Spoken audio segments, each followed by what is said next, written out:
Hey hi friends, welcome to PST that is Pratik sir tutorials. आज हम real number में का इक्लूड्स डिवीजन लेमा के ऊपर वर्ड प्रॉब्लम्स देखेंगे, जो कि क्वेश्चन है show that any positive odd integer is of the form 6q + 1, 6q + 3, 6q + 5 where q is some integer.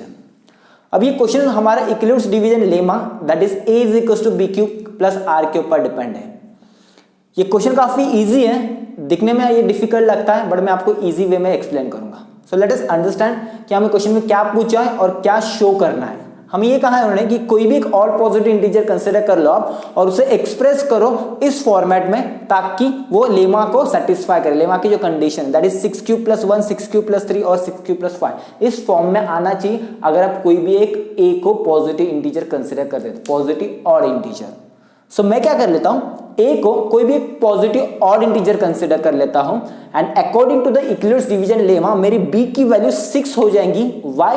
Because lemma क्या था हमारा a = bq + r, मतलब q के साथ जुड़े हुए सारे नंबर्स हमारे b की वैल्यू हो जाएंगी। तो यहां पे q के साथ 6, q के साथ 6 और q के साथ 6 कनेक्टेड है, तो मेरी b की वैल्यू यहां पे 6 हो जाएंगी।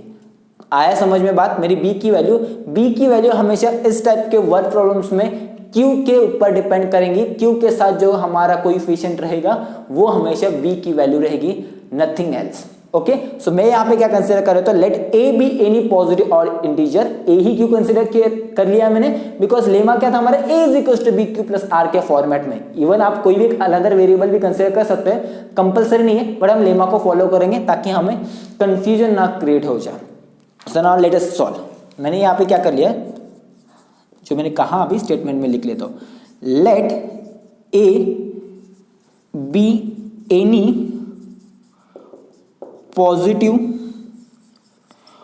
और इंटीजर, ओके, एंड b = 6। ये तो समझ में आ गया, b की वैल्यू 6 क्यों कंसीडर कर लिया है और अलग अलग क्वेश्चन में b की वैल्यू किसी वैरी करने वाली हमारी। अब a अगर हमारा कोई भी एक पॉजिटिव और इंटीजर है और b = 6 है, तो इसे मैं रिप्रेजेंट कर सकता हूं according to Euclid's division lemma. Therefore by Euclid's division lemma that is EDL, a will be equals to 6q + r। Equation 1 नाम दे दिया मैंने। आया समझ में? जहां पे b की वैल्यू 6 है, r जो मेरा फॉर्मेट था उसके अकॉर्डिंगली। अब ये लिखने के बाद मैंने कंडीशन भी बताई थी वहां पे r के लिए, तो r की कंडीशन क्या थी, since r is less than b और ग्रेटर देन और इक्वल टू 0, देयरफॉर r क्या हो जाएगा मेरा, r is less than 6 and greater than और इक्वल टू 0। ठीक है, ये देयरफॉर हटा लो, यहाँ पे ये इंप्लाइज हो जाएगा 10। Now according to this condition, ये कंडीशन के अकॉर्डिंगली r की वैल्यू क्या रहेंगी, 6 से लेस देन, 6 नहीं इंक्लूड किया जाएगा, सो 5 से स्टार्ट हो जाएंगे और लेस देन और ग्रेटर देन और इक्वल टू 0 मतलब 0 भी इंक्लूड हो जाएगा। तो मेरी r की वैल्यूज क्या आ जाएंगे, 5 4 3 2 1 0, right. So therefore r is equal to 0 1 2 3 4 5, 6 को इंक्लूड नहीं करूंगा मैं। अब r की वैल्यू मुझे मिल गई, यहां पे मैंने a को क्या कंसीडर कर लिया, एनी पॉजिटिव और इंटीजर, और b की वैल्यू क्या है, 6 है। तो मैंने क्या कहा था, ये जो a = bq + r ये हमारा लेमा बना है वो किसके बेसिस पे था, हमारा डिवीजन एल्गोरिथम वाला, that is dividend, divisor, quotient and remainder वाला।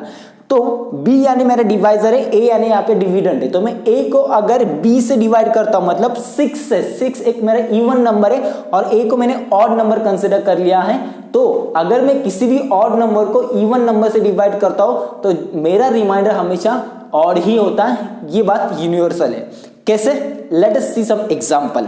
अब देखो मैंने क्या कहा, किसी भी ऑड नंबर को अगर मैं इवन नंबर से डिवाइड करता हूं तो मेरा रिमाइंडर हमेशा ऑड ही होता है, ये मैंने कहा। तो मैंने चलो a की वैल्यू 5 कंसीडर कर ली और b की वैल्यू 2 कंसीडर कर ली।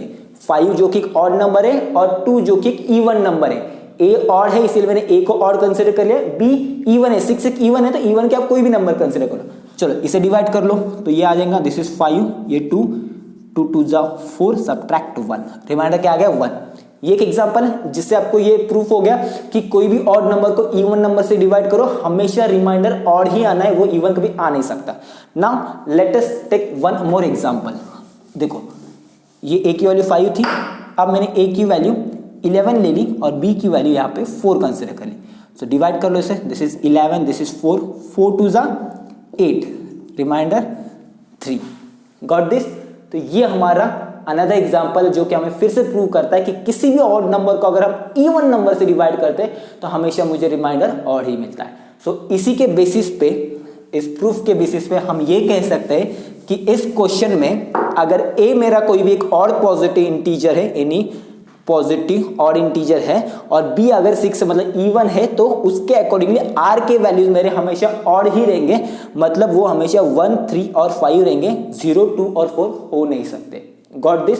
तो चलिए आप लिख लो। तो since not r, since a is any positive or integer, therefore r will be equals to not 0, 0 कहाँ से आ जाएगा, 0 तो इवन है हमारे, 1 3 and 5। Got this.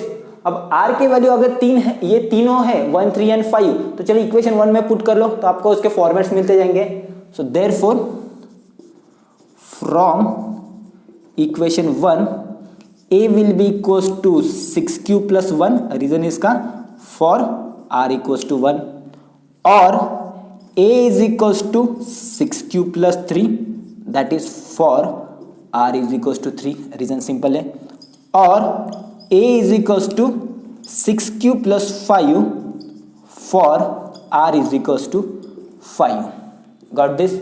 So this is my simple solution. I hope you understand it and it is very clear to you. तो इसी तरीके से हम Euclid's division लेमा के क्वेश्चन सॉल्व करने। I hope this is now clear to you. Thank you.